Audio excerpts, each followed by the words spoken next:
Welcome, everyone. My name is Nicole Williams, and I am a member of the League of Women Voters of Montgomery County, Maryland, a nonpartisan organization that does not endorse candidates or support political parties. I assist them in the areas of technology and content creation. In ordinance with our mission to empower voters and defend democracy, we sponsor webinars to inform the public on important issues. Today, public infrastructure is more than roads and bridges. Closing the digital divide is important for improving education, economic, health, and political equity. Our National League supports public policies that can close this gap, and Montgomery County is currently increasing broadband service locally by expanding infrastructure for 5G mobile technology. While the League of Women Voters of Montgomery County has no formal position on such policies, we do want to know what questions local officials are asking in the process and how can residents understand the impacts of this effort. Tonight's panel will discuss more, and an audience Q&A will follow after their presentation. But first, some housekeeping details. This webinar is presented by the League of Women Voters of Montgomery County. This meeting is being recorded and currently live streaming on YouTube. The replay can be watched immediately after this broadcast ends. Be sure to subscribe to our YouTube channel and follow us on Facebook, Instagram, Twitter, turning on all notifications for the latest updates. Also, be sure to share this event with everyone you know. I've been advocating for this discussion for a long time and truly want more resident voices involved. I must thank our program planning co-chairs, Cynthia and Amelia, for finally taking a closer look at this topic. They put a lot of work into these events, so likes and shares go a long way and are very much appreciated. Now, the audience will be muted during the webinar and the chat box has been disabled for attendees to minimize distractions. After our speakers make their presentation, we will have a Q&A session. Questions will be visible as they are answered. We encourage you to ask questions, but please be respectful of our speakers and each other. To submit questions, click the Q&A button at the bottom of your screen, type your question in the box, and hit send. We will answer as many questions as time allows. The program is scheduled to end at 8:30. Now I'm pleased to introduce tonight's speakers. First, Theodora Scarato is the Executive Director of Environmental Health Trust, a scientific think tank focused on prevention and the intersection of environmental, health, and technology issues. Scarato has published several research articles on wireless technologies and health. Second, we have Mitsuko Herrera. She is a program director for the Montgomery Connects, the county's digital equity program. Montgomery Connects assists residents with getting home laptop computers, broadband subsidies, and technology skills and training. And finally, Sabine Neschke. She is a policy analyst on business and technology issues for the Bipartisan Policy Center. She has published reports on national broadband coverage and federal regulations of emerging technology. Now I am pleased to invite our first speaker, Theodora Scarato, to begin our program. Theo? Thank you so much. I am really glad to be here. I'm a longtime Montgomery County and Prince George's County resident, haven't left the Beltway, and I got interested in this issue as a social worker in Montgomery County schools now over 2 decades ago, and dropped into the health issues related to telecommunications and the way technology is being rolled out because of the ever-growing science indicating actually harmful effects, incredible science, as I'm going to discuss. So let me share my screen. 1 second. So there's a lot of talk about the digital divide.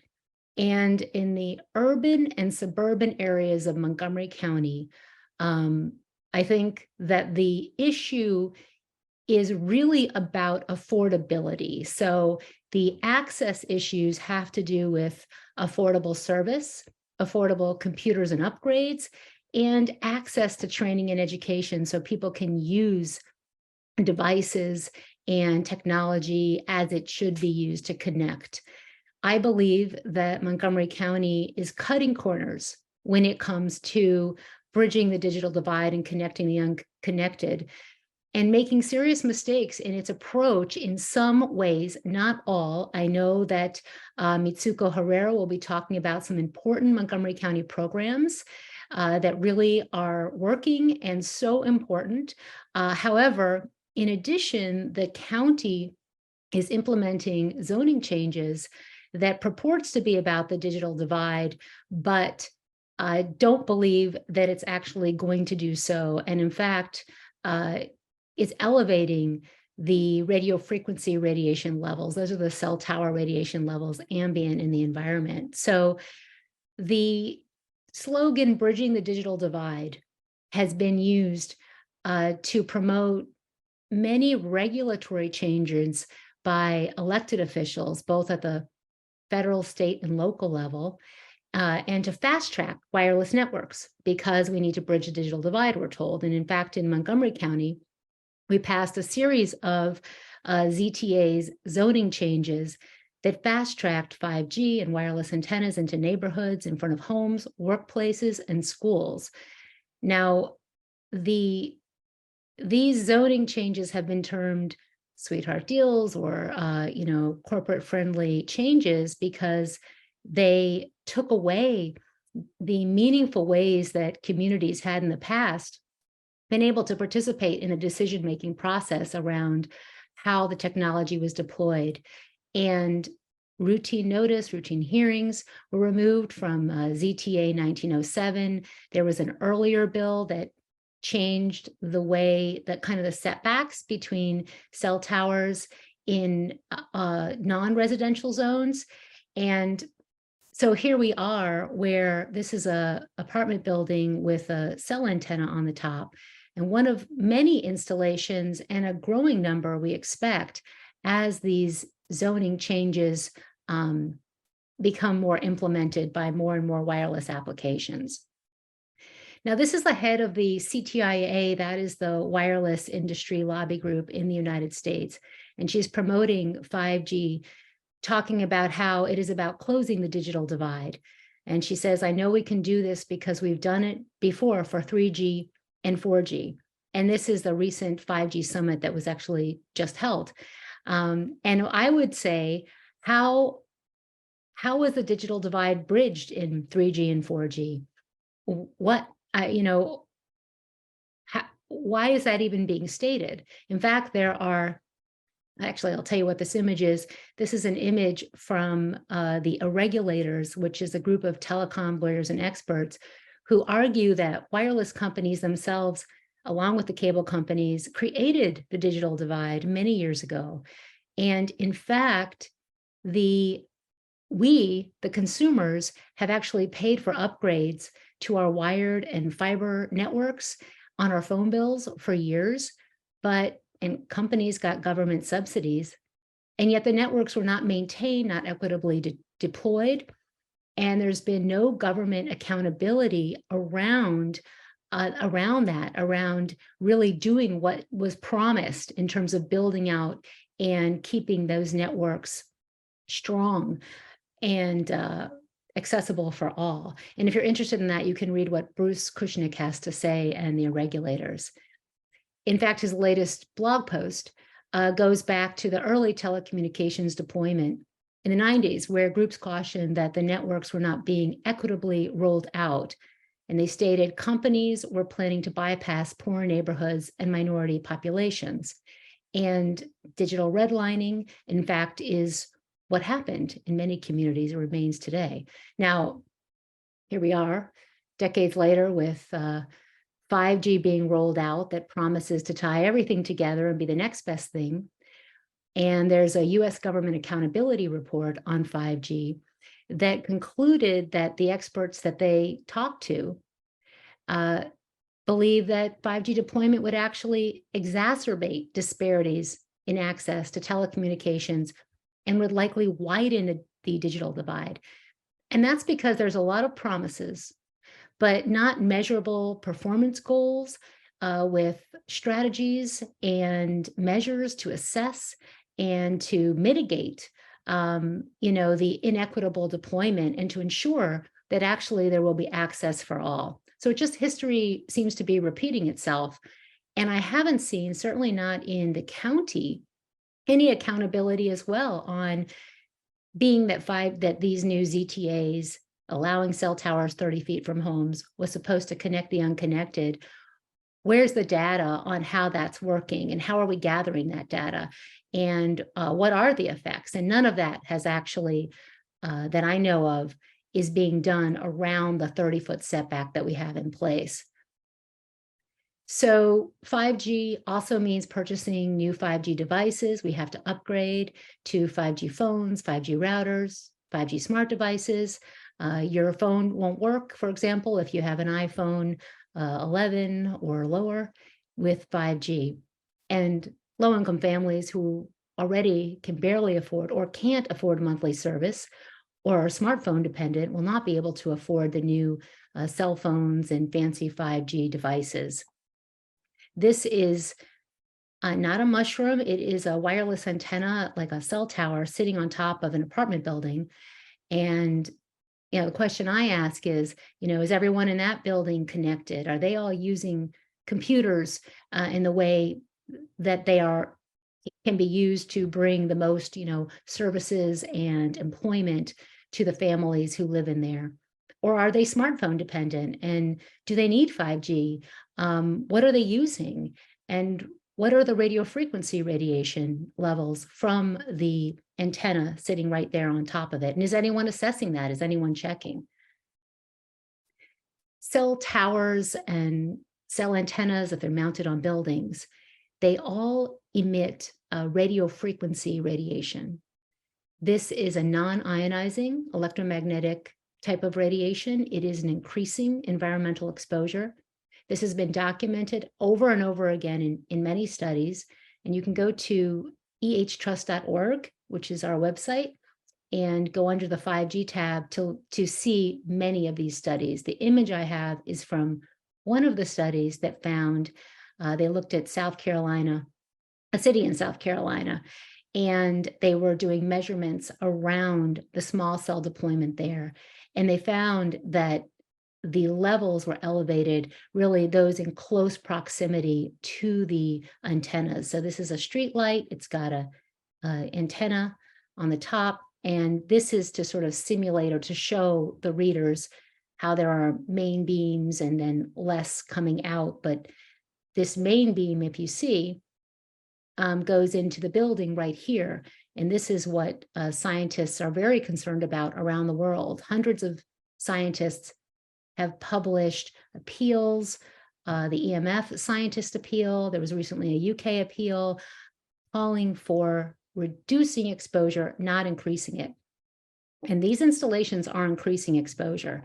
This is what's going on in New York, where there are 2,000 of these massive 5G towers that are being installed, some 10 feet away from apartment buildings, more in the they called equity districts, or districts that have been identified as underserved. And the New Yorkers are not very happy. 15 community boards have issued resolutions opposing these installations because they're so close to their home, because of the property value devaluation and the environmental issues, and also because they're not bringing they're being purported to bridge a digital divide, but actually the majority of the antennas that are going to be on these installations are for-profit companies. So you might ask, well, how, what is safe, or what rules does the government have? And our US limits for human exposure to cell phone radiation and cell tower radiation, these levels were set in 1996. They are based on protection against short-term microwave overheating, because radio frequencies are microwaves, low-level microwaves.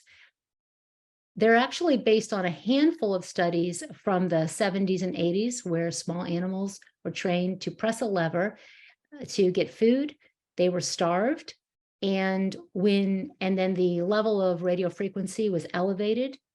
And when those animals stopped pressing the lever for food, is when the scientists identified that that was the level of harm, that the overheating caused these behavioral disruptions.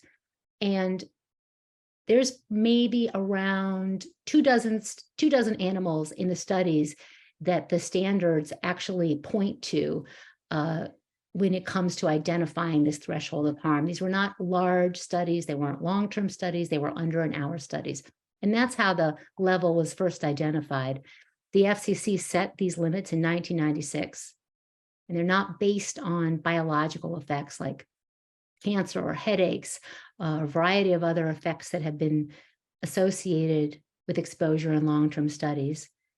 They are for short-term acute exposures, not for long-term effects from long-term exposures. They're not about the current kind of exposure we have, where we're exposed everywhere we go to these increasing levels from many different devices and sources. Nor do they account for like the 5G modulation or the newer kinds of technology that we have that many scientists have stated is more biologically active to our bodies, nor do they address children's vulnerability. Children have more sensitive brains and developing physiology, and they have been considered more vulnerable to radiofrequency radiation by many medical organizations, including the American Academy of Pediatrics. So in 2019, the FCC decided to keep its limits for wireless radiation, even though they had a record of hundreds of studies that had been presented to them, and many scientists saying you need to update your limits, including the American Academy of Pediatrics. So at that time, Environmental Health Trust, our organization, as well as other organizations and petitioners, petitioned against the FCC. And we had a favorable ruling in the case, which I'm going to talk about in a second, but I want to show you this graph. This shows the variation in levels.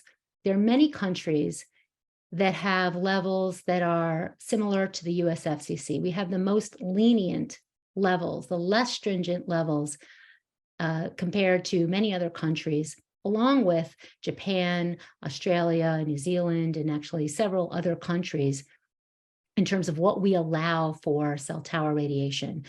India dropped its levels to 1/10 of what they were after they reviewed the science on wildlife and impacts to people.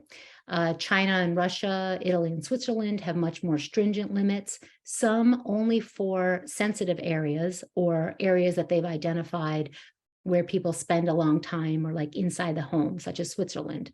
They have a kind of a tiered system of limits.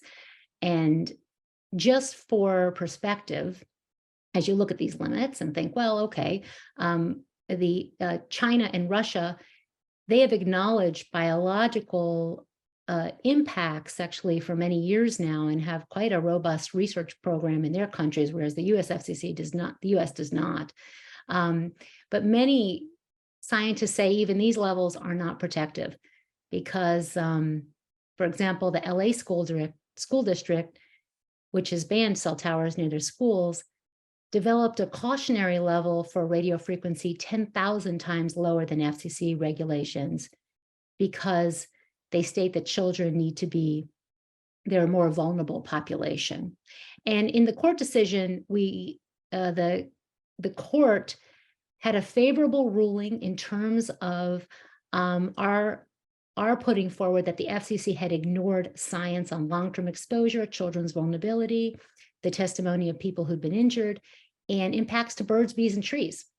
The FCC was mandated to respond to show how its limits were protective in these areas in 2021, and they have not responded. And in fact, the question is, how can Montgomery County roll out all of these new installations and greenlight them in front of our homes if all of this science has not been adequately reviewed? And I'm going to just quickly share a video of Frank Clegg, former Microsoft Canada president, talking about this, sorry about that typo, I just put that together, talking about the health effects, and also Dr. Anthony Miller, who's one of our scientific advisors talking about his conclusion, along with many other scientists, that radio frequency radiation is actually a carcinogen. See if it works. I've spent over 40 years in the technology industry. My most recent position was president of Microsoft Canada, and I've seen the tremendous benefit technology can provide. I've also seen the potential harm if technology is not used correctly. In my opinion, our current implementation of wireless technology is not safe. I've met with experts from institutions such as Harvard, Yale, Columbia, and the University of Toronto. And I've met with an expert advisor to the World Health Organization and one of the lead scientific writers for Al Gore's team that won the Nobel Prize. Over 250 scientists from 40 countries signed a formal appeal to the World Health Organization and the United Nations member states expressing their concern over the harmful effects of wireless technology, and added an additional appeal for the effects of 5G, especially the effects on children. Hundreds of peer-reviewed scientific papers have been published demonstrating harm to humans and the environment. This evidence includes increase in cancer, sperm damage, reproductive harms, memory and learning deficits, especially in children, and damage to our DNA, nervous systems, and the cells in our bodies. The combined evidence, in my view, is that there is now sufficient evidence that radio frequency radiation is carcinogenic to humans. That's IR category 1, and you can't ignore that. And the implications of this, we have to be cautious. Radio frequency radiation is now ubiquitous. We're probably exposed to it in this room, even though we do not want to be. And we know that although the risk per individual is low, the radiation is widely distributed. I was astounded when I went up one of your peaks to find a cell tower at the top of the tram. My goodness, what are they doing to people? And when we continue doing this, this could result in major public health problems. And there are also environmental issues, which really are the regulatory gap of, I think, one of the most important issues. You know, we have birds, bees, and trees. They're very close to all of these antenna installations, with growing science and that, you know, shows effects at very, very low levels. In fact, there was just a study that looked at 1,200 studies, a review, 3-part review by several US experts that found broad effects, biological effects across all species and at vanishingly low levels compared to today's ambient exposures. And that is the effects of non-ionizing electromagnetic fields on flora and fauna, which you can look up if you're interested in that issue. It's something that we're working on in Environmental Health Trust now, including impacts to trees. This is a study on how radio frequency injures trees around mobile phone base stations. And what they did is follow trees for several years. Over the years, what they found is impacts on the side of the tree. They also measured the radiation levels on each side. And over time, some of the trees had to be felled and the canopy was damaged, which of course is another critical issue, which will, you know, trees are so important for climate, and climate is a whole other issue as well, which I think I'm running into time right now. So I'm just going to close up to say that we need to be protecting our environment. This is a ProPublica article that just came out about the FCC and how it is not following the environmental laws. And with 5G and the green lighting, there is even more just unfettered proliferation of antennas. In addition, the New Hampshire Commission report on 5G, I really recommend, if you're interested, to watch Dr. Kent Chamberlain, who is part of that committee, talking about their recommendation after a year of review to have wireless antennas set back from homes and schools by 1,640 feet. But then who can afford to move? Who can and who can't? Here's a cell antenna in front of an apartment building, 27 feet from the building. Urban areas have a higher density of wireless networks, resulting in higher environmental levels. Apartments in line of sight will be in the main beam with elevated levels likely generally inside near the line of sight of the antennas. And when it comes to 5G, for example, the low and mid, the lower ranges, which are being used by many companies, do go through the building. They do not bounce off the skin as has been stated. In fact, frequencies don't bounce off the skin. Higher frequencies, which are going to be used, don't penetrate as deeply, but there are other effects, which perhaps in the Q&A I can talk about. And here's another apartment building with an antenna in front of it. We have situations like this. I don't know who can afford to easily move. We have high schools with cell antennas put in, and the majority have been found to be disproportionately placed on schools with higher free lunch rates. There are property value impacts, in Montgomery County's own legal filings detail how the deployments of small cells could affect property values with significant potential effects. And there's actually 2 filings that the county put together. And there's going to be a disproportionate impact there. More modest homes with less land and smaller front yards will have closer cell towers.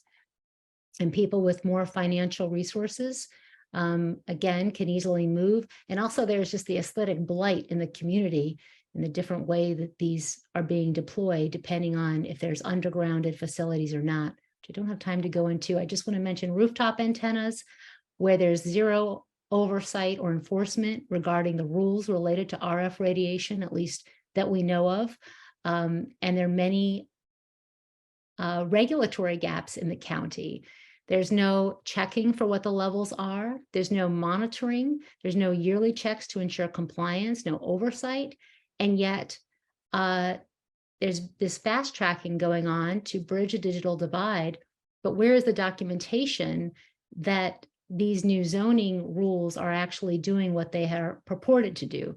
So I know my time is over, and I'm glad to answer more questions in the chat as well. Thank you so much. In the Q&A. Thank you very much, Theodora. Okay, now we will move on to our next speaker, Sabine Neschke. Thank you so much. Just going to share my screen as well. Give me 1 second. Okay. Right, so thank you again for having me here today. I get to work on issues mostly at the federal level, so it is interesting for me to get to share what we're seeing at that level, and then also see how it's affecting the local areas. Broadband technology and closing the digital divide has been one of the issues that I've been following for the past few years. So excited to get to share that research with you all. So I'll start by explaining some of the federal or just some of the benefits and challenges of 5G technology, go into the investments by the federal government to improve connectivity generally, and then reasons why 5G might not be as effective at bridging the digital divide as we might have thought.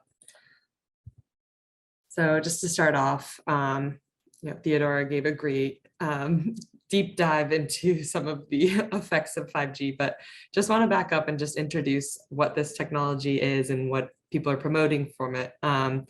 So 5G gives faster download and upload speed. It enables significantly faster data transfers compared to previous generations of 3G and 4G. It has lower latency, which means that the wireless transmissions take less than 10 milliseconds. That's faster than it takes for our brains to process what our eyes see. So that's just an example of how fast this is going. That's critical for real-time applications such as video downloads or using GPS at a large capacity. It also gives greater capacity to connect many devices. That's going to be important for future technologies such as immersive virtual reality technology, self-driving cars, or just IoT devices. It's also important for environmental reasons. It's going to greatly improve precision farming that requires many sensors around the farm and different technologies. And then lastly, it's a great alternative to home internet. So there's something called fixed wireless access, which provides similar broadband access as a fixed network, but it does it over a wireless connection. So this is just a quick visual to show, the upgrades in the speeds. So we started off with 3G, jumped to 4G, and exponentially greater, we're now at 5G speeds.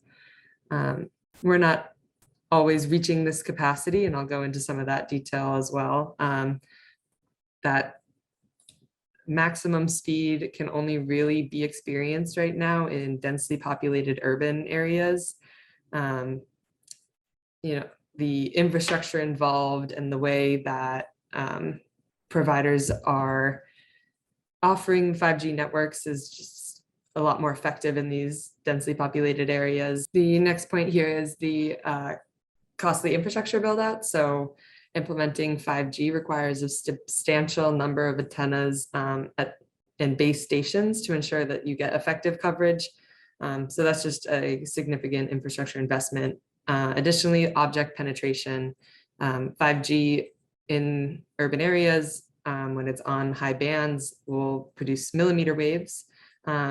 And that has limited ability to penetrate walls and objects, requiring unobstructed paths between the devices and the base stations. So that's a quick background on 5G. This is just a visual to show how it's used in different areas. In urban areas, it uses the high band, as you can see, producing a lot stronger of a signal, but it does get affected by different objects and walls. It can't reach as far. The mid band and low band are mostly used in suburban or rural areas to produce greater widespread signals that can go through objects and trees and buildings, but will give off a signal that's relatively similar to 4G. It's not as big of an upgrade in what people are promoting. So now I just want to show how the federal government is investing in 5G. Because 5G will require significant investments, we've seen the government play a substantial role over the past few years.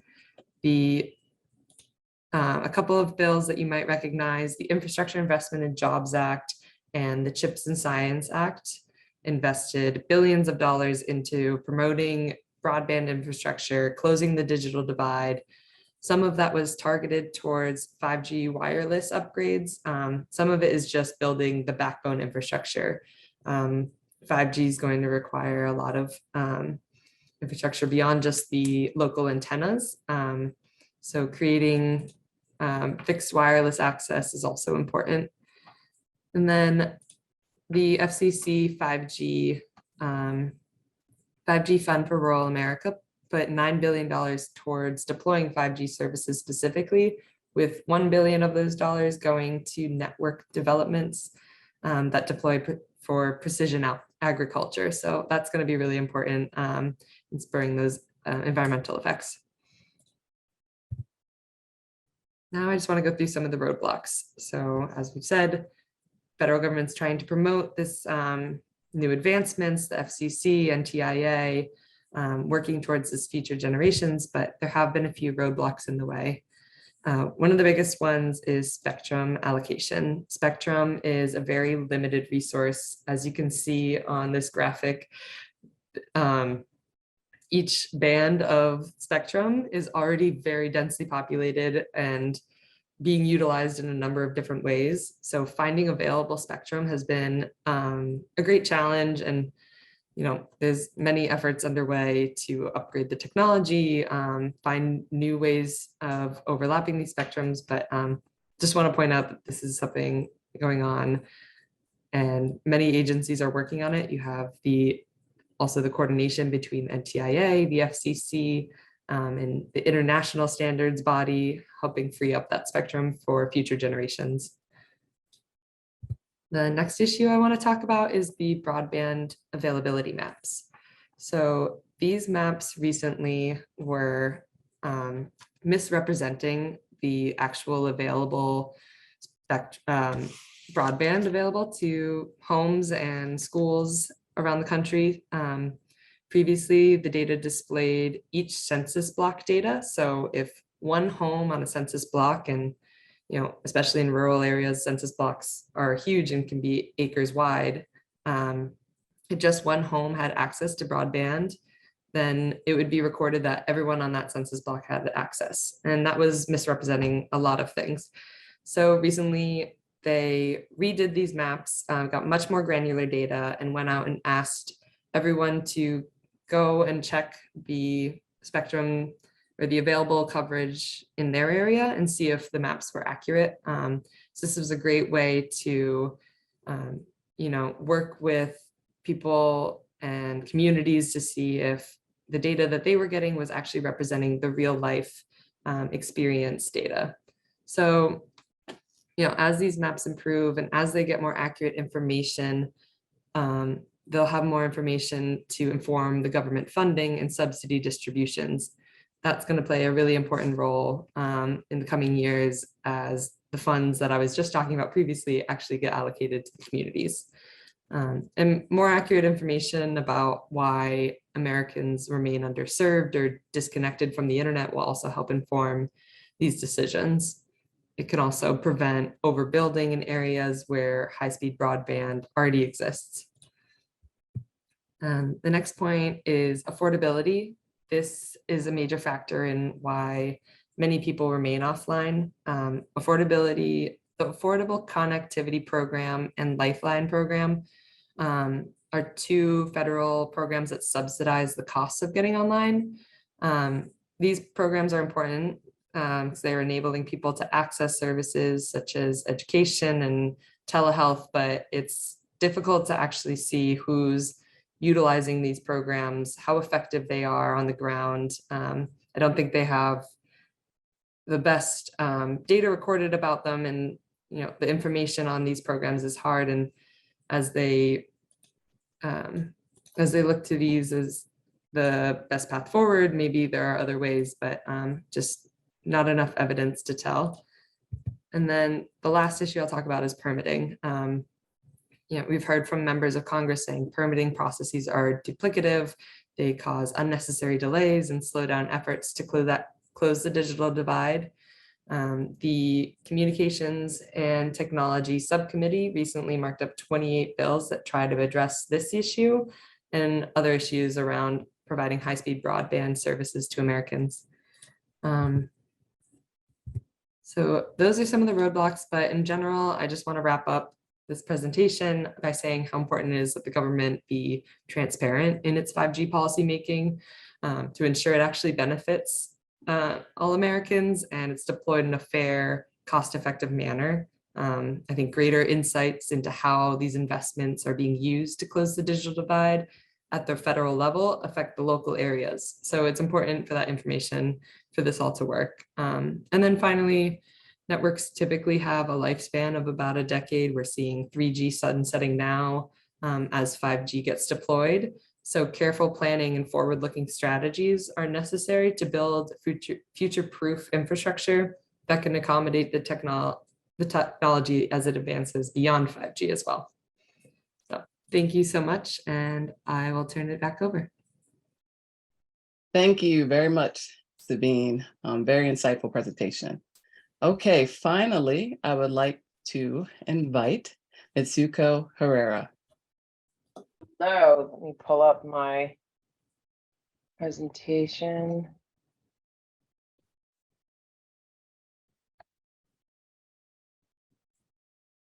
All right, so my name is Mitsuko Herrera. I am the director of the Montgomery Connects program. It is the county's digital equity program.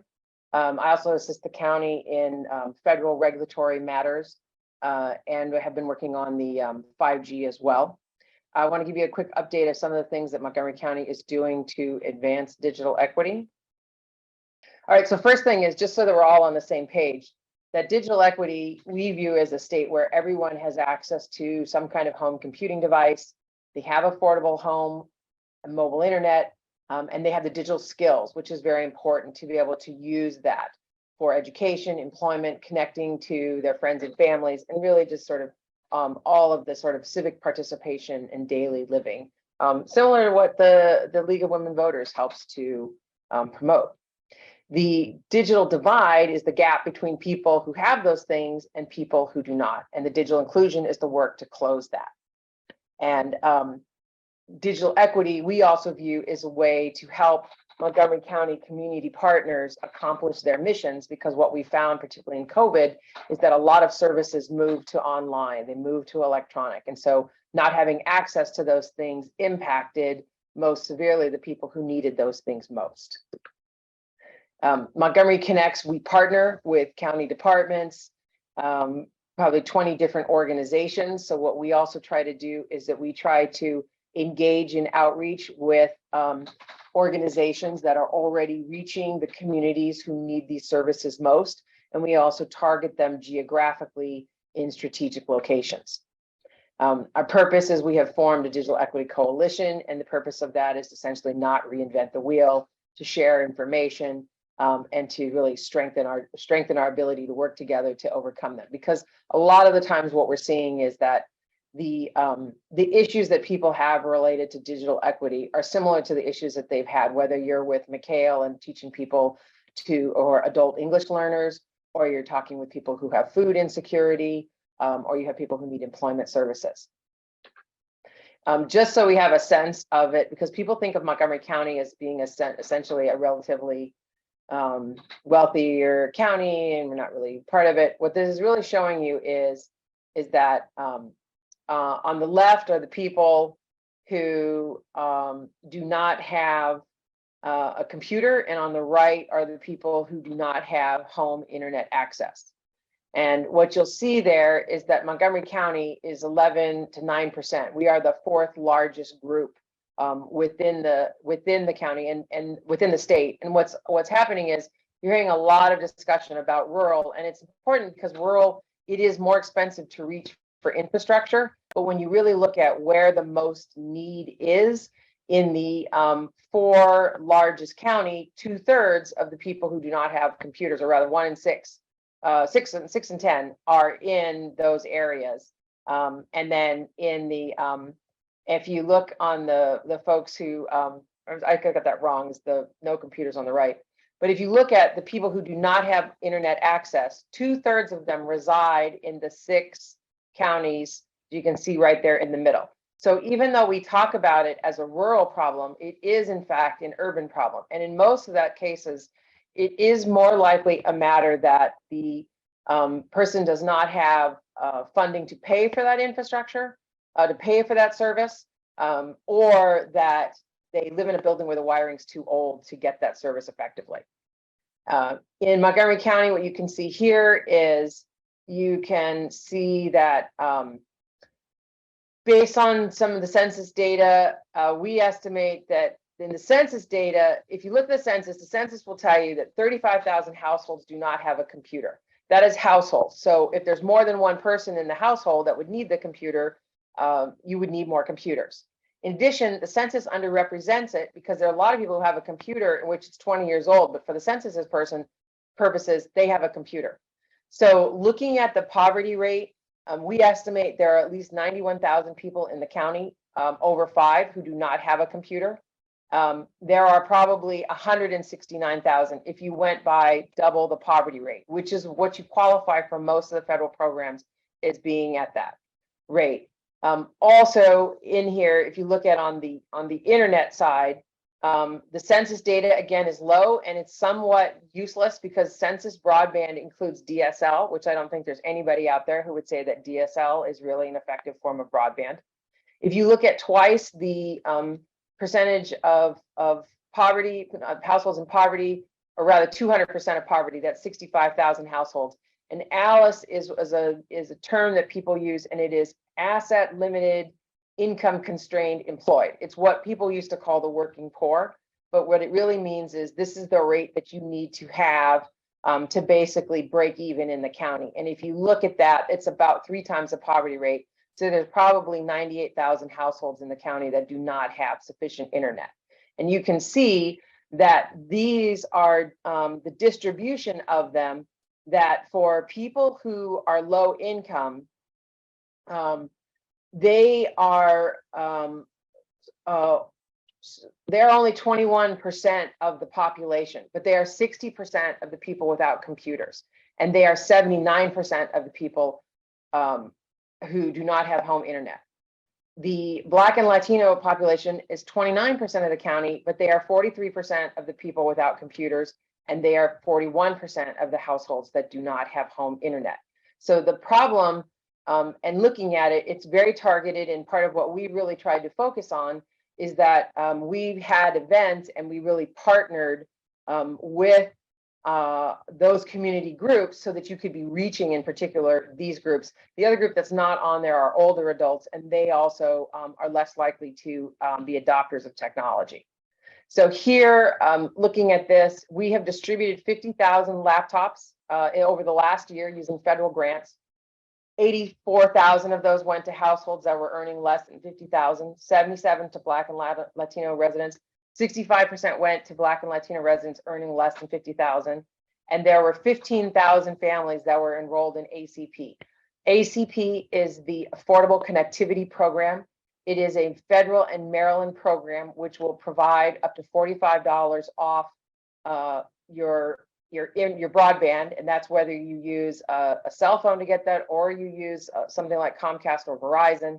And for lower income families or families in a limited number of benefit programs, they can also receive another $9.25 towards a telephone or an addition on the broadband. What it also, in looking at this, and this is kind of a breakout, what we've sort of done is we went to analyze that the program's been in place for a little over a year, and it built on another program that had been there for about 10 months. So what this is showing you is we went through and we looked at where were the zip codes that had the highest number of families that have 200% of poverty. And then we looked at where they have the lowest enrollment rates in the ACP program. And so what you're seeing here is that the zip code that's furthest behind is 20906. These other yellow ones are the ones in which they've got over 3,000 households, but less than 30%, or over 2,000 households and less than 20% enrollment.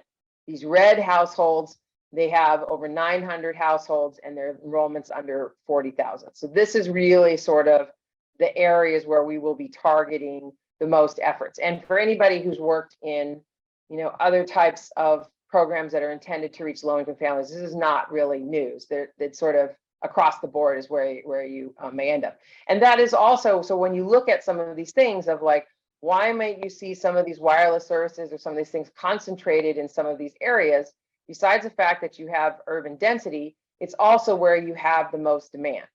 And one of the things that we found in distributing the computers is that we asked people if they had a phone, and we asked if they subscribed to mobile service.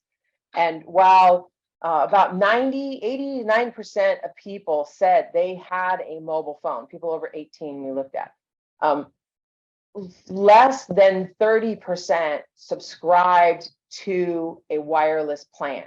So what a lot of people do is the device only works if you're in a spot where you have Wi-Fi service.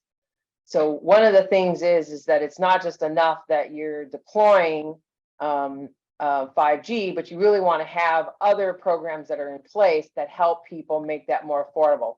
So the enrollment in the ACP program, the county has received, we received a $250,000 grant from the federal government, and we've received some funding from our own Health and Human Services. We are going to be having 110 enrollment events at senior and affordable housing to help people enroll in these programs. And the state of Maryland has also provided us funding, and they are going to be providing us another 34,000 computers. Those computers are going to be limited to one computer per address per eligible household. And so what we're looking to do at those events is to say, if you sign up for the if you're eligible for the ACP program, you can also be eligible for the computer. We've also separately have a grant from the state. We're distributing 1,000 computers to K through 12 organizations.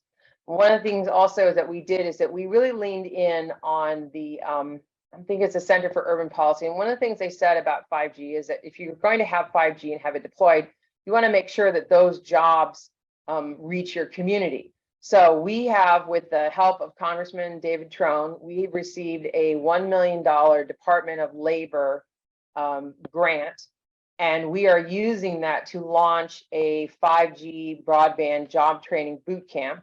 We are going to be training, I believe it's 75. We're gonna recruit probably 200, and the result is, the goal is to get 75 graduates. We are going to be doing specific outreach to look for underemployed Black and Latino youth, to be looking for women, and to support veterans. And it is in partnership with Montgomery College, WorkSource Montgomery, and the Wireless Industry Association.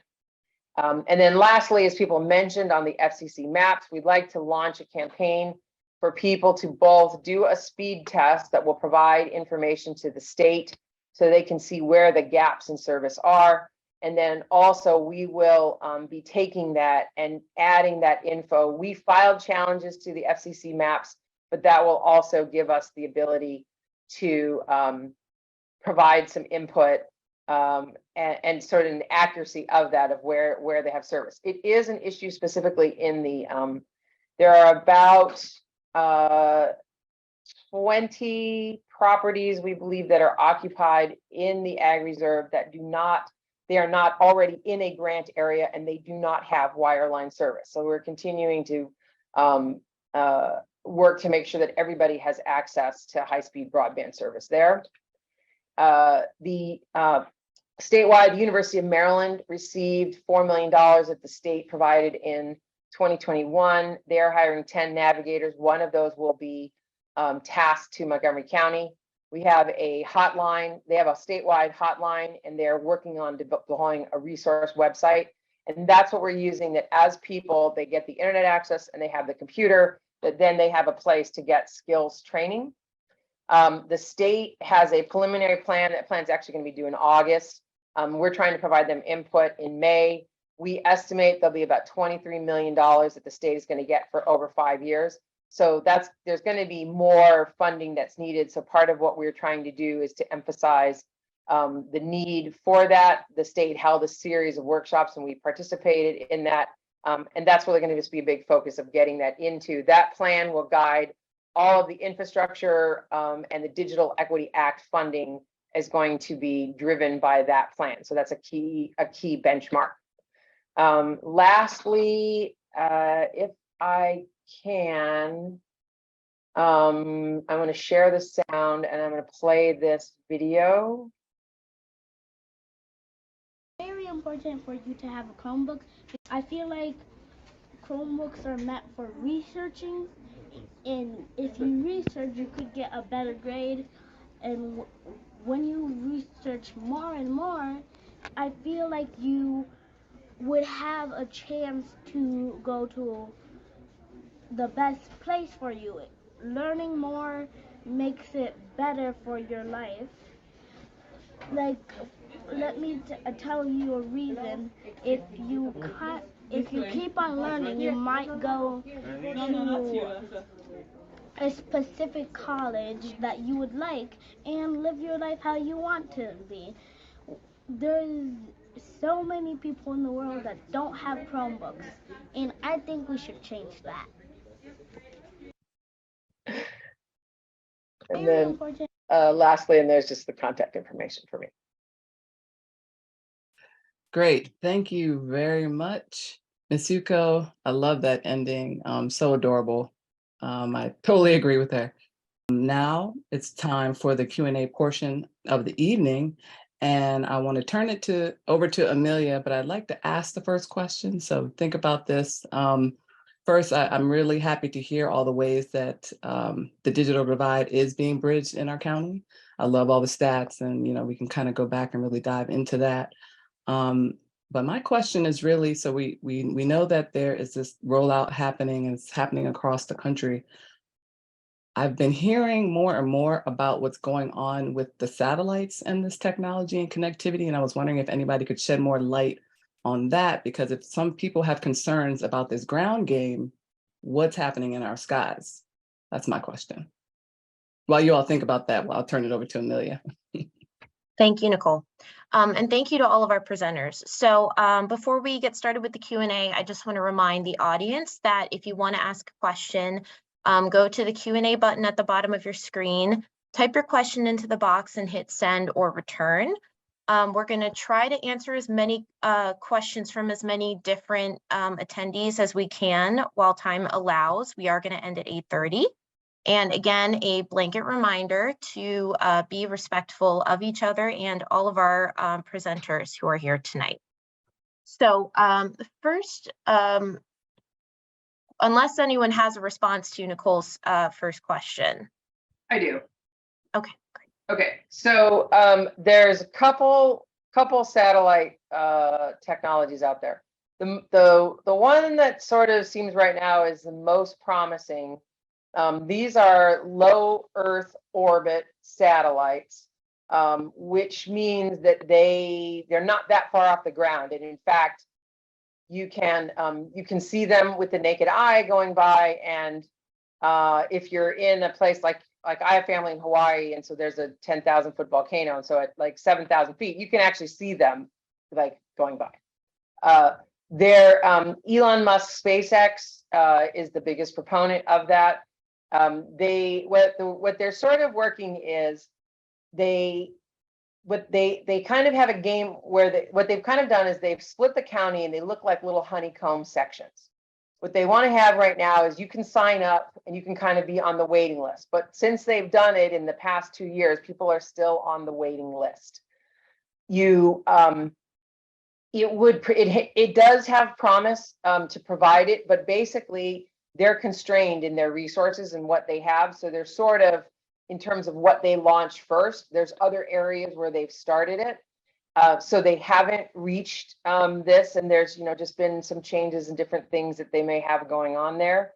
They have a lot of capacity, but for right now, they're going to limit it to 66 signups per cell. And to give you an idea of it, the Montgomery County Ag Reserve, I think, has about 5 of these cells. You can kind of tell it. So you're talking like 300 people in the Ag Reserve could get signed up for this service.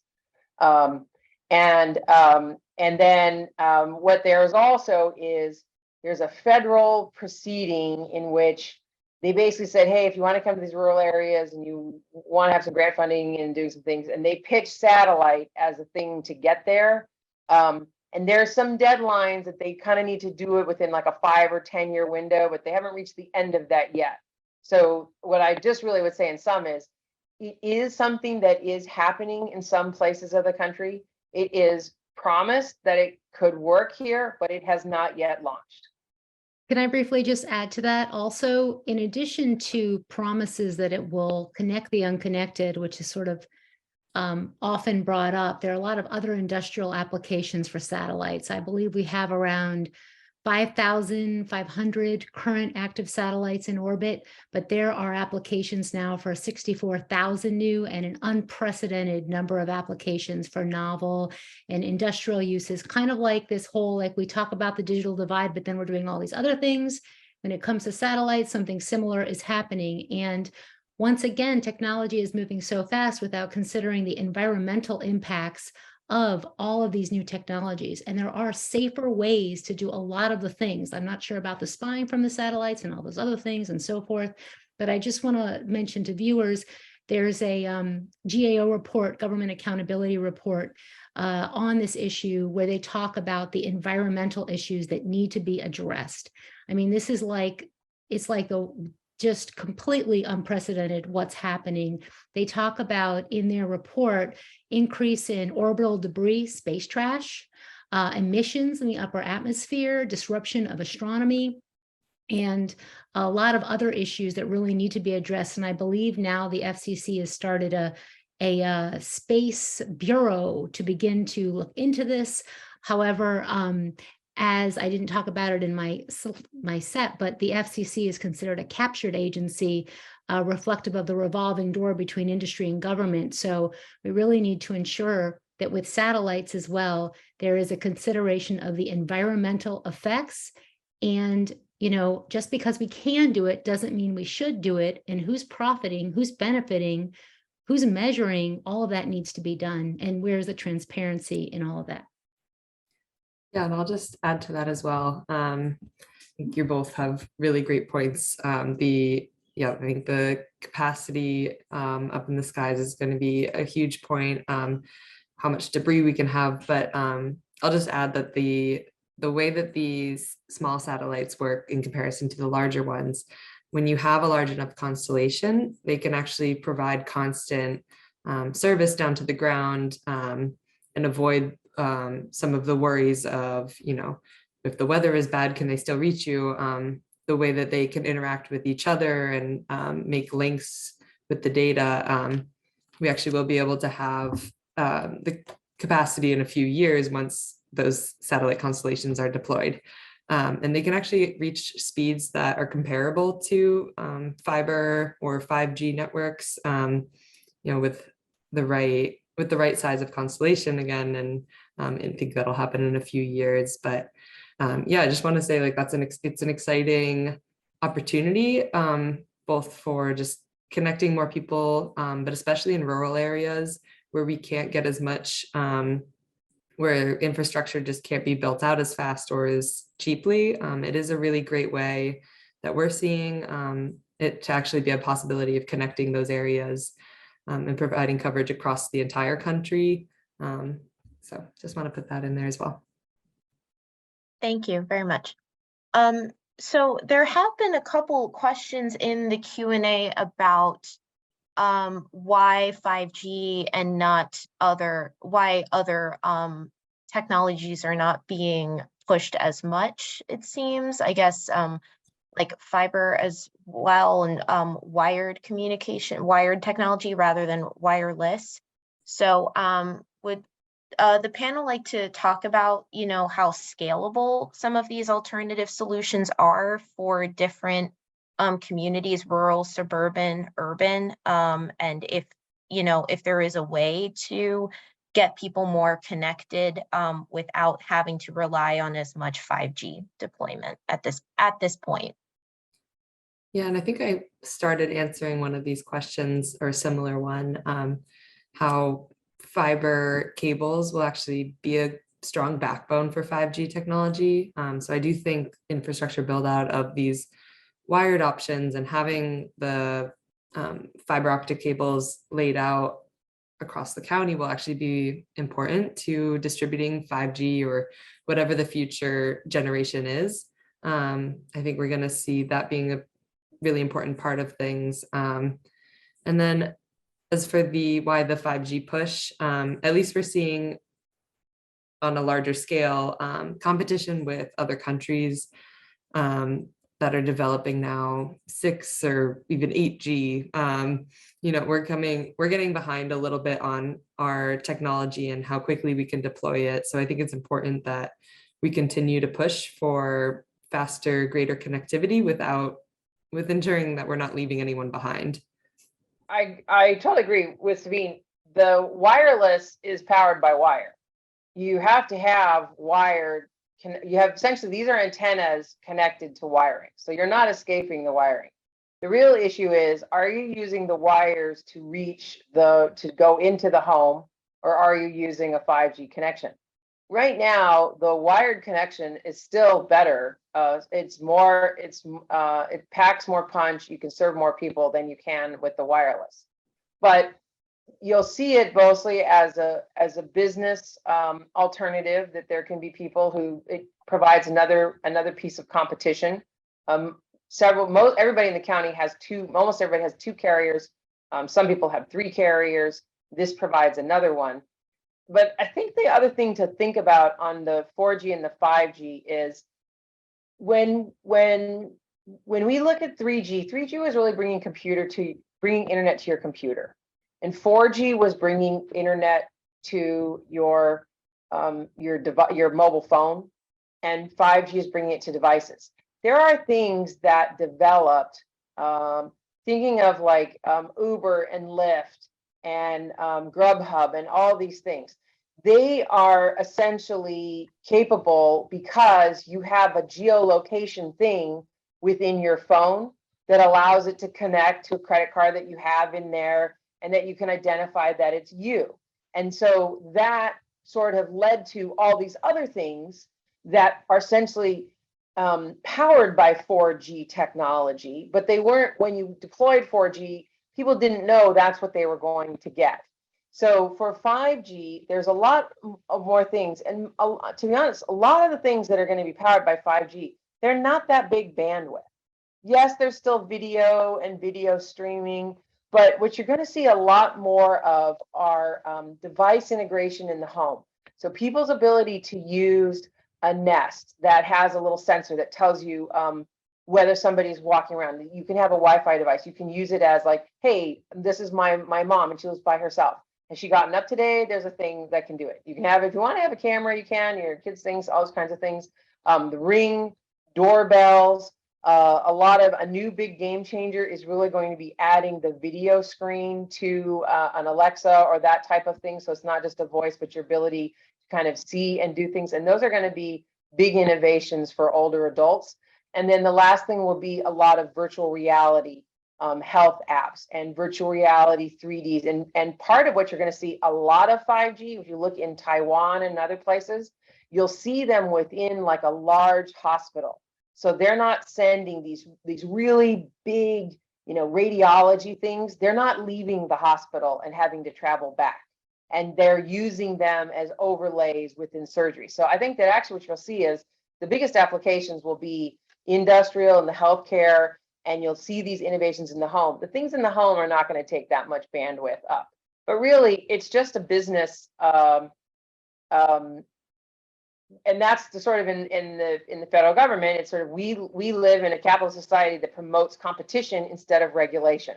So the idea that, well, I have these two wireline providers, here's another choice for people. They could, if they didn't like one of those, they could get as good a service from T-Mobile or AT&T. That's really sort of what's driving it. And just for what it's worth, the House Energy and Commerce Committee today announced that they rolled up 28 different telecom bills into a single one, and almost all of them further gut the ability of local governments to regulate anything. They did not have any local governments or any state people testify about that bill, and what they're basically saying is, we have $64 billion that we're going to invest in getting broadband out, because when we left it to markets, they left people behind. And the latest solution is, and you know what we should also do, is we should make even less government regulation of it. I'd like to add to that what you're just saying, that the stripping of local government authority has been going on for many years. In 2019, there was stripping away of what local and city and municipalities could do. But this is one reason why we all need to get involved in these political issues, which are really personal. And I just want to go to a few things that were brought up. So you have the fiber optic. That goes off into the pole, up the pole, and then it comes out in the 5G. But that should be going to and through to homes and in homes so that people can use faster, safer, and more secure wireless whenever possible. It is faster. It also uses less energy compared to wireless. And a lot of the applications, like for example, I use Uber a lot, and I actually do it for my computer, which I have wired. I don't connect to the outside. I am, privileged to have all affordable service and so forth. But, these cameras, the doorbells, the video screens, all of those things actually could be in fixed locations like your home, or even, my mother-in-law, when we needed a camera, wired. It doesn't all have to be wireless where it's reaching out to an antenna outside. There's a lot of ways that our networks could be designed to be safer as well. Even in hospitals, there's talk about, we need 5G to do brain surgery. And there was a big splash in the Wall Street Journal and New York Times with a promotion for 5G by companies with a picture of someone with a brain tumor. Now, I would not want to have surgery using wireless for many reasons. One, what if something happens? That can all be wired. You can even do wired virtual reality if there's a cord. And if I were a doctor, I would hope, there'd be a choice to do that in case there were a problem with the connection, because fiber doesn't, wired corded connections don't have that. So we are recommending promoting wired, so we don't have to have so much everything wireless, like these fixed wireless things that you were just describing. Actually, the companies are all trying to move to that. They're even trying to get away from having service that comes in with a line and instead having it come from an outside antenna. But again, you have to upgrade all of those devices. We're talking about 5G, but we are so behind the times. They're already on to 6 and 7G. I think the FCC has pulled out, is it like the terahertz spectrum for experimental purposes? And, we need to just slow down, rethink, be transparent, and use safe technology as much as possible. And the companies really can design networks that are safer, communication networks, systems and devices. But there needs to be public pressure. And with any environmental issue, it is under-resourced communities, Black and Brown communities that are going to be most impacted. And I didn't even talk about the impacts from synergistic effects like air pollution combined with non-ionizing electromagnetic exposure, of which there's studies showing increased harm. So I think all of this sounds great. It's magical and wonderful sounding, but we need to have some safeguards, some in place, like we have bikes, helmets with bikes, and before we just run and race to something without the proper review, because you were just talking about how the federal government is doing all these changes to promote 5G, but they're not even looking at all of the science, not the FDA, the EPA, the CDC. No one's looking at all of the science to ensure safety. Thank you very much. So for the next question, there was someone who mentioned, I think one of your slides, Sabine, in your presentation, how the permitting processes can be a roadblock to 5G. And I'm glad they brought this up, because permitting is also an aspect of this that I'm curious about, because it's kind of one of the few tools that local governments have at their disposal to control how technology is dispersed, to increase connectivity, or to use to disperse technology if it has been evaluated in some way. It's kind of a check or a hurdle that industry has to go through itself. But also permits are often publicly available.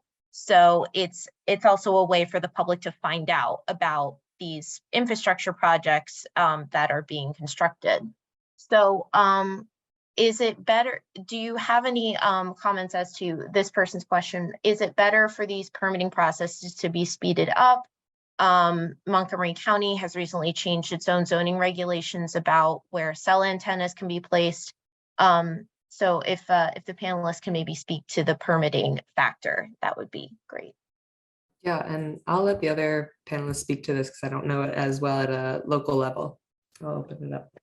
So the permitting process, one is that particularly for small cells, there are different shot clocks that will apply based on the size and whether they are located within the public rights of way. The public rights of way typically include the sidewalks. So there's, in general, the county wants to have an efficient permitting process, but there are specific shot clocks that will apply. Can I add that the permitting process has to do with the ZTAs, the zoning changes that have happened, so that there's that in addition to the shot clocks, they're allowed to be closer. And I know that there are community groups that have identified many problems in the permits that have gone unchecked.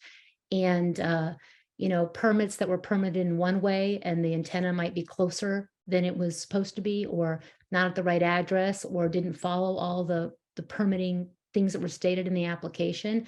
And there's really a lack as I understand it, of oversight or of checking on these permits, and that there's complete follow through related to that, and really not a lot of meaningful community participation in that process, especially with these new fast track zoning laws. Well, I want to, there is no specific there isn't a specific fast track within permitting. The permitting follows the same process for permitting that other applications are required to follow. What's really trying to happen is that is to address the length of time before you get to permitting. The thing I want to also point out is that we do not have a process in the county where anytime any work is done, that there is a public input process, public notification. There is a specific process when someone is asking for an exemption to the rules or some kind of change, that then there is an input process. But the point of having, the point of creating a zoning code, which says you have to live within these certain limits, is that there is an assumption that if you file something that's within those rules, that it can move forward. And I think that there have been a lot of changes, particularly in the last 5 years, in the permitting process, in the other process, to ensure that the information that's being submitted in applications is consistent, and that and I think what the next phase of it is to really focus more on ensuring that what people got approval for is in fact what you end up with. And there's been several checks and balances that have been instituted. Thank you I very don't much. completely agree with that. I mean, I guess maybe it's a way of perspective, because there used to be a way that it wouldn't have been allowed to put a cell tower, a short, small cell, so close to a home. It would have had to be more of a process. Now that process has been changed by the zoning code. I mean, tell me if I'm right, so that there is not the same process that there used to be for an application 30 feet from homes. Now, there's no routine hearings or routine notice as there used to be because of those changes. I mean, do I have that right? That allow cell towers, short cell towers called small cells. Small cells. Oh, it Right, depends. I mean, when the zoning code was updated, what the zoning code was originally drafted for were 100-foot towers. So there was a move of these 100-foot towers, 150-foot towers. They should not be in residential areas.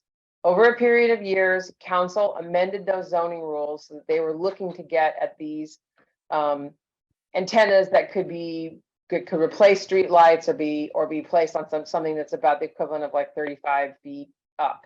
The council, those are the choices that the council made in implementing it. They were not changes that the county executive had supported, but that is the democracy we live in, and those are the zoning rules that we have to live under. But it wasn't, what I would push back on is, I don't believe that every one of these things would have necessarily had a special hearing.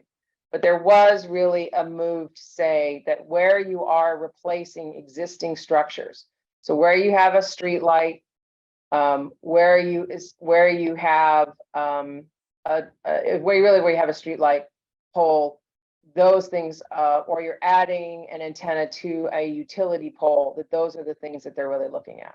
Yeah, I'm talking about the small cells. Those would have had a different process. Now, by right, they can go up. There's not the kind of process there used to be. That was eliminated with these zoning changes. Those small Right, but the process that was there is that there was almost nothing that went through that process, because it wasn't a process that was designed for it wasn't designed for placing things on utility poles or streetlights. It was designed for, I'm putting it in a giant field. Right. Well, other communities are doing 250 feet, more feet, or they're saying that there has to be. Those are things. I'm sorry, let me finish.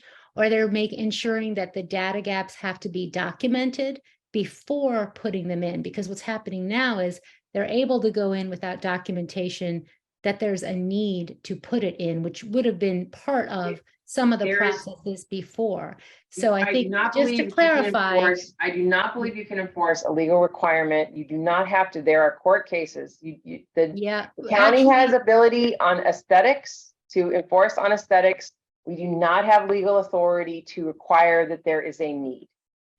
there is legal authority to have a series of procedures that are in place that could have been done, or to have preferred placements, for example, or to engage the community. So I do not think that cell antennas had to be 30 feet in order to fulfill the federal rules that were put forward, unless maybe, you know, and there's been no documentation of that, just to be clear. It didn't have to be 30 feet, and there could have been preferred placements. That is correct. And those were the decisions that the previous council made. Okay, thank you both very much. We have time for about maybe one more question. One person asked how, if households in the county are without home broadband access, how many of these homes do not have access to wire broadband technology passing through their home at all? How would they be able to sign up for some of the county's programs then to get better connected? And another attendee asked if these programs that have been put forward by the county so far could improve internet access in further out areas such as Poolsville or Darnestown, or the areas near Sugarloaf Mountain, as well as in Down County. Two different questions there. So one is for people to get information and to sign up for the programs. They can go to the county's website /Montgomery Connects, or they can go to the county's website /ACP, and there's information about how to sign up for those programs. There's a new website, and I'm forgetting it off the top of my head, for the federal program. You can also call 311 and they'll direct you to our office, and we can provide assistance for that. For the majority of people who do not have internet access most likely have access to wireline service. That is why focusing on enrolling people in the Affordable Connectivity Program and getting them signed up for the discounts is such an important priority to the county. And in the rural areas, the county has been working, the state has had several rounds of grant funding. Verizon has a Connect America Fund grant to wire mostly in the Potomac area. Comcast just received a grant application to wire another, I think it's going to be 35 or 40 homes. They haven't given the official notice of that. We think that the number of homes that are not in a grant area or not wired is low. As I said, I think it's around 20 that we have right now. For people who are looking for better service, the best thing I would suggest is if you call 311 and you ask for the cable complaint form, to submit that form to the county, and we can do an investigation about that service level. We also want to ensure that these are areas where we're documenting the way the federal rule is set up is the priority are places that do not have 25 megabits by 3 megabits, and then it will be areas that do not have 100 by 20. So 100 down and 20 up. So what we want to have is as much information as possible from people about where those areas are, so that we can further work, particularly in the rural areas, to ensure that everybody has access. Thank you very much.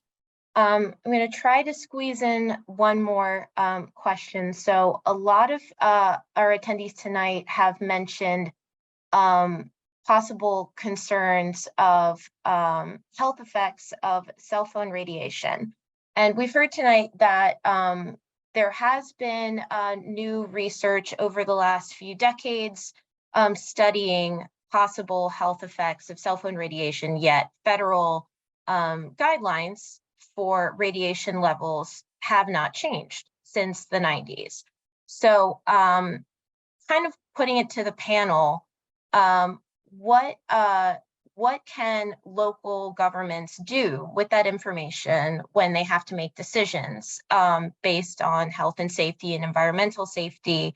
And what can residents do with that information when federal standards, normal federal agencies, or maybe international agencies for health and science have not changed their standing, yet people still maybe have some concerns about, how they should be making decisions on technology and infrastructure as it may affect the environment and public health. I'll go. I know I'm unmuting. I'd just say that we, every elected official at every level, I think at the local and the state level, should be pressuring the Federal Communications Commission to do its job and to be accountable. There needs to be a look at all of the science. They need to engage our federal agencies. The New Hampshire Commission on 5G laid out.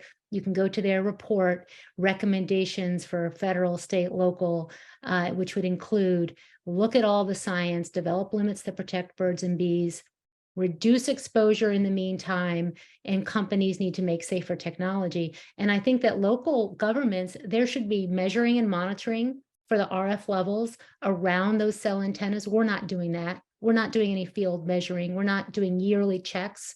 We're not checking that those rooftop antennas are safe for people who live in the buildings or near the buildings with any kind of regularity. And there's no health surveillance on if people are reporting symptoms or, long-term studies that are being done by the county or in fact by the US government, which has pretty much defunded for many years. So there needs to be monitoring of the RF levels. There needs to be more accountability. And I also think there needs to be preferred placements for these. We don't have to have it right in front of our home to be connected. Actually, you don't need it to be 30 feet from your home. So why is it? And all of those. So I would say go to Environmental Health Trust for more. We have a lot of that information as well. I think many hands make light work here. And I think there should be a reversal of ZTA, of all of those ZTAs, and a relook at this issue. Montgomery County should protect the public and the environment. I'll say that Montgomery County we filed motions, or not motions, but we filed comments in the FCC probably over 10 years, specifically asking them to update the standards. And I think at the end, what they did is they took their standards and said, looks good to us. I think it was good. The Environmental Health Trust was part of the lawsuit, which I think on administrative grounds, that was overturned as insufficient. Kind of lost track of where that's at. But the county has done some field studies of deployments. We have looked at some apartment buildings, measured them. They are within the standards. The issue for us is that until the federal rules change, what we have is the ability to enforce those standards. And the distance and what people need, I think that can vary in different circumstances.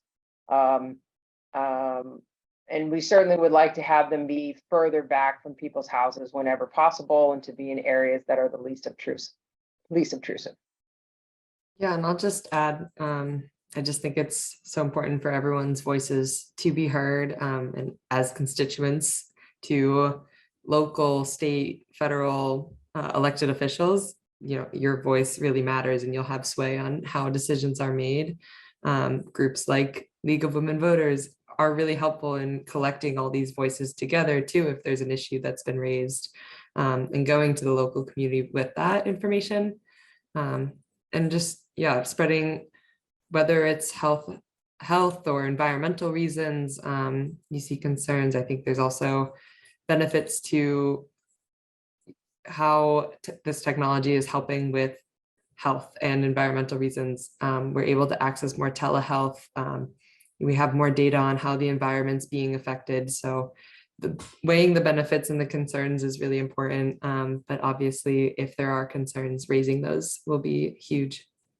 Thank you all so much. I think that's all we have time for. We're a few minutes over, so I'm going to throw it back to Nicole to close us out for tonight. Yes, thank you very much to all of our esteemed presenters. I really learned a lot from each one of you, so thank you so much. I hope the public, you take this home and review it, and you know, as they were saying, raise your voices if this matters to you. So again, I want to thank you all for watching. If you enjoyed this free program and want to learn more about the League of Women Voters of Montgomery County, you can visit us by going to LWVMOCOMD.org, and you can find out more about our advocacy. With that, I will thank you again and say good night to everyone. Take care.